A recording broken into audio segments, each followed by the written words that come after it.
ang sentro ng bagyong Wilma ay tumama na po dito sa may bahagi or nag-landfall na sa may Hilabaan Island sa Dolores, Eastern Samar. At makikita po natin na sa ngayon ay ito ay kumikilos na pakanluran, hilagang kanluran sa ngayon po dito sa may bahagi nga ng Eastern Samar.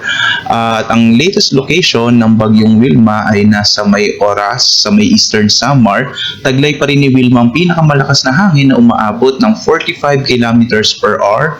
Malapit sa gitna at pagbugso na nasa 55 kilometers per hour. Ito ay kumikilos, pakanluran, hilagang kanluran sa bilis naman na 10 kilometers per hour. Makikita po natin na tatlong weather systems pa rin nakakaapekto sa ating bansa. Ang northeast monsoon o amihan dito sa may silagang bahagi ng Luzon. Meron pa rin tayong shear line.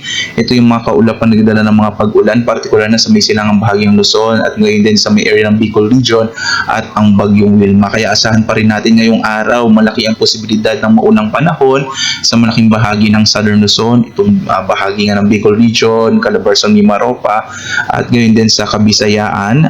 Yan po ay pinagsamang epekto ng shear line at ngayon din ang bagyong Wilma. Magiging maulan din sa may silangang bahagi ng Northern and Central Luzon. Ito pong area ng Cagayan, Isabela, kasama rin yung Aurora.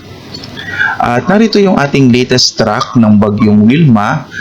Muli po naglandfall nga ang bagyo dito sa may area ng Hilabaan Island sa Dolores, Eastern Samar. At ngayong araw, ito ay dadaan sa may bahagi ng Kabisayaan. By mamayang gabi po, ito ay nasa may area na ng Western Visayas diyan sa may Panay Island.